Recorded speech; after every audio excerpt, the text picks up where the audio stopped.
राधे राधे दोस्तों, स्वागत है आप सभी का आपके अपने चैनल व्रत त्योहार उपाय में।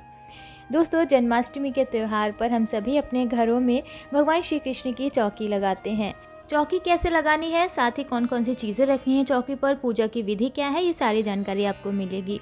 तो सबसे पहले जान लेते हैं हमें चौकी पर किन किन चीज़ों को रखना है। सबसे पहले हमने यहाँ पर झूला लगाया है बाल गोपाल का, उस पर मैं बाल गोपाल को सजा करके उनका पूरा श्रृंगार करके उनको रख रही हूँ। श्रृंगार कैसे करना है बाल गोपाल का, पंचामृत स्नान कैसे करना है, इससे जुड़ा वीडियो मेरे चैनल पर मैं डाल चुकी हूँ, तो आप उसे ज़रूर देखिएगा, आपको पूरी जानकारी मिल जाएगी। अगर आपके पास राधा और कृष्ण जी की जोड़ी है मंदिर में, तो आप उनको भी चौकी पर ज़रूर सजाइएगा। अगर तस्वीर है यानी फ़ोटो है आपके पास, तो आप फ़ोटो भी रख सकते हैं। इसके अलावा 5 तरह के फल आप चौकी पर ज़रूर रखें। 5 तरह के फलों में आप कोई भी अलग अलग तरह के 5 फल ले सकते हैं, या फिर एक ही तरह के 5 फल आप रख सकते हैं।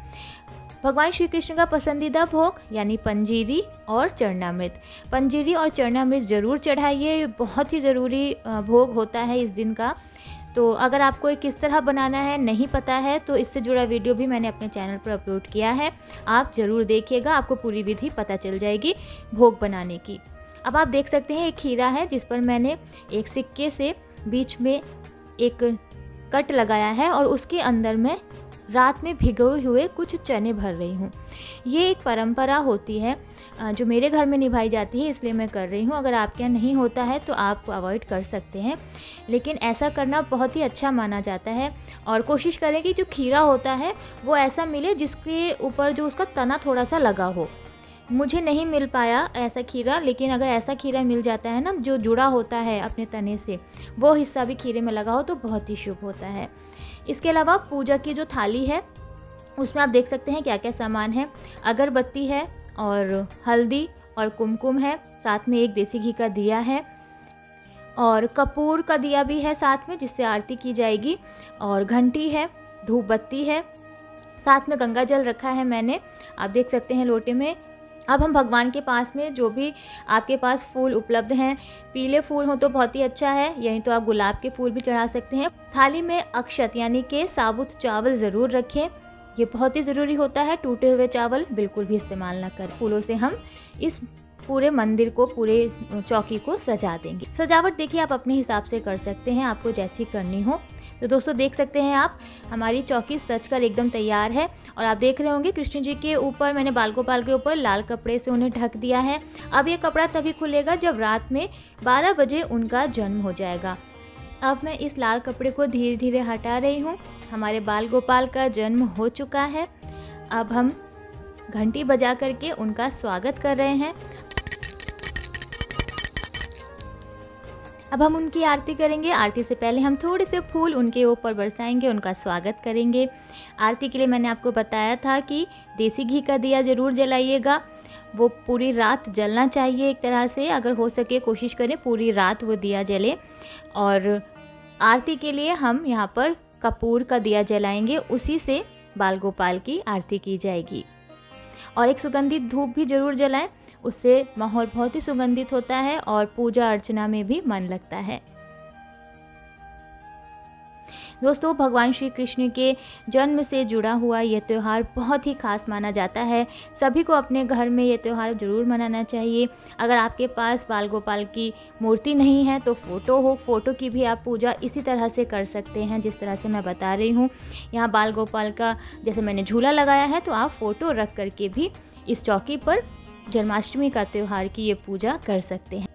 तो बाल गोपाल का जन्म हो चुका है, अब हम उनका स्वागत कर रहे हैं। तो उनको हम सबसे पहले चंदन का तिलक लगाएंगे, साथ ही हल्दी और कुमकुम का भी। और जैसे कि मैंने अपनी चौकी पर राधा कृष्ण जी की मूर्ति रखी हुई है, तो मैं उनका भी तिलक जरूर करूंगी। जितने भी भगवान आपने रखे हुए हैं चौकी पर, उन सभी का स्वागत आपको इसी तरह करना है, पूजा इसी तरह करनी है। दोस्तों जन्माष्टमी के त्यौहार से जुड़े हुए काफ़ी सारे वीडियोस हैं मेरे चैनल पर। इनकी तैयारी से पूजा विधि, पूजन सामग्री और किस तरह से श्रृंगार करना है, स्नान कराना है बाल गोपाल को, बहुत सारे मेरे पास वीडियो हैं चैनल पर। तो वो सभी वीडियो आप जल्दी से देख लीजिए। उसके लिए चैनल को सब्सक्राइब कीजिए और बेल आइकन को भी टच करिए, ताकि अगर कोई नए वीडियो मैं डाल रही हूँ आने वाले व्रत और त्यौहार से जुड़ा हुआ, तो उसका नोटिफिकेशन आपको मिल जाए। तो बेल आइकन को भी टच कर दीजिए।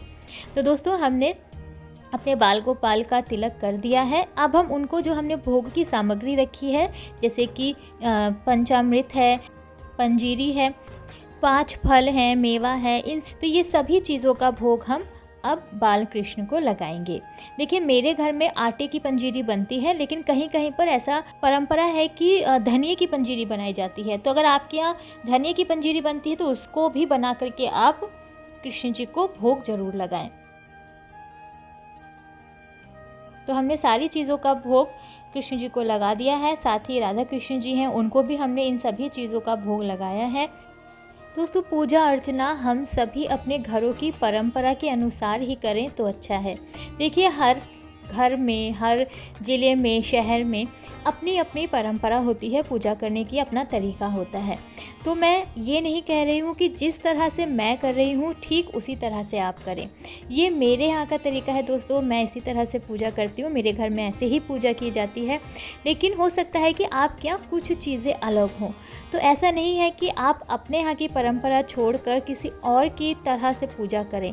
ये सिर्फ एक तरीका दिखाया जाता है दोस्तों कि इस तरह से भी पूजा की जा सकती है। या बहुत से लोग ऐसे होते हैं जिनको नहीं पता होता है कि कैसे करनी है पूजा, तो ये वीडियो उन्हीं लोगों के लिए खास तौर पर बनाया जाता है जिनको मालूम करना हो पहली बार कि किस तरह से पूजा की जाए। तो आप अपने घर की परंपरा के अनुसार पूजा करें तो वो ज़्यादा अच्छा होगा।